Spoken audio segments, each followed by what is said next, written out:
বলছেন, আসসালামু আলাইকুম ওস্তাদ। ওয়ালাইকুম আসসালাম ওয়া রাহমাতুল্লাহ। আমি ইমরান হোসেন বলছি ঢাকা থেকে। আমার একটি প্রশ্ন ছিল, আমি অনেক দিন আগে রেলের ভাড়া না দিয়ে সফর করেছি।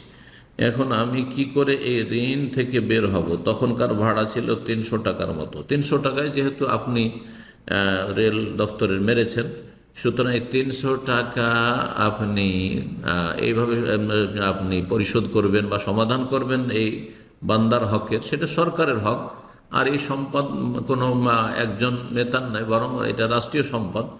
সুতরাং আপনি সেই রেল দফতরের টিকিট কেটে নিয়ে ফেলে দেবেন। টিকিট 300 টাকার টিকিট কিনে নিয়ে আপনি ফেলে দেবেন, জার্নি করবেন না। এতে ইনশাআল্লাহ তাআলা আপনার এই ঋণ পরিশোধ হয়ে যাবে, বা এই যে হক নষ্ট করেছেন সরকারি বা রেল দফতরে, সেটা আদায় হয়ে যাবে, আর রেল দফতর এই 300 টাকা আপনার পেয়ে যাবে।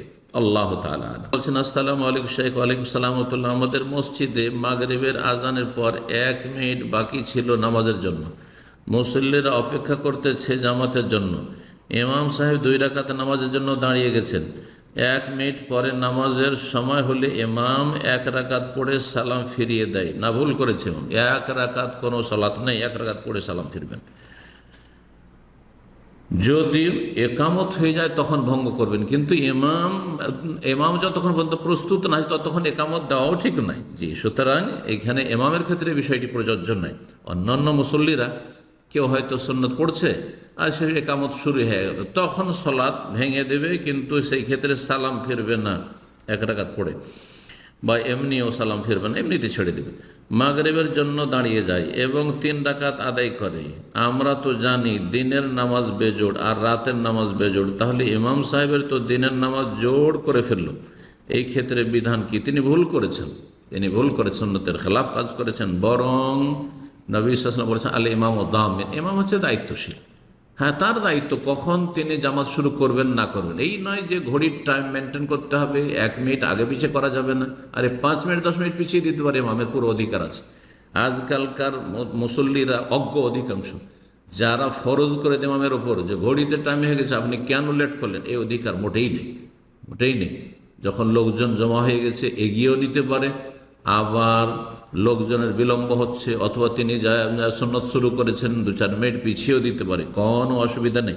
এক্ষেত্রে পুরো ইখতিয়ার ইমাম সাহেবের আছে। সুতরাং এই যে আজকাল মানুষের মন মানসিকতা, আর ঘড়ির দিকে তাকি, আর তারপরে ইমাম আসুক আর নাই আসুক, আর ইমাম প্রস্তুত হোক আর নাই হোক, মুয়াজ্জিন একামত দিক আর না দিক, সবাই গোটা মসজিদের দাঁড়িয়ে যাচ্ছে, আর মনে হচ্ছে যে মুয়াজ্জিনের ওপর তারা একবারে বর্ষণ করছে। আর তাদের যে রাগ আর আক্রোশ, কেন দাঁড়াচ্ছে না, কেন একামত দিচ্ছে না, এগুলি মূর্খদের কাজ, এগুলি মোটেই শরীয়তসম্মত কাজ নয়। আল্লাহ রাব্বুল সঠিক বুঝ দান করুন, মুসল্লিদেরকে ধৈর্য ধারণের তৌফিক দান করুন। মসজিদে যতক্ষণ আছেন ততক্ষণ সালাতের নেকি পাবেন, কিন্তু এই রকম লোকগুলো, মূর্খ লোকগুলো নয়, যারা মসজিদে আসলে তাড়াহুড়া করে তাড়াতাড়ি মসজিদ থেকে বেরিয়ে যাওয়ার জন্য। আল্লাহ হেদায়েত দান করুন এবং সত্যিকার নামাজি হওয়ার তৌফিক দান করুন, সালাত প্রতিষ্ঠা কায়েম করার তৌফিক দান করুন। আল্লাহ রাব্বুল আলামিন সমস্ত অনিষ্ট থেকে হেফাজত করুন, বালা মুসিবত থেকে মুক্ত রাখুন। মুসলিম সমাজের ভালো মানুষদেরকে আল্লাহ ভালো রাখুন, খারাপদেরকে আল্লাহ হেদায়েত করুন। আল্লাহুম্মা শফি মারদানা মারাদাল মুসলিমিন, যারা আমাদের অসুস্থ আল্লাহ রাব্বুল আলামিন তাদেরকে শিফা দান করুন। প্রিয়জন, আপনজন, দিনী ভাই বোন যারাই অসুস্থ রয়েছেন, বালা মুসিবত রয়েছেন, তাদের বালা মুসিবত দূর করে দেন।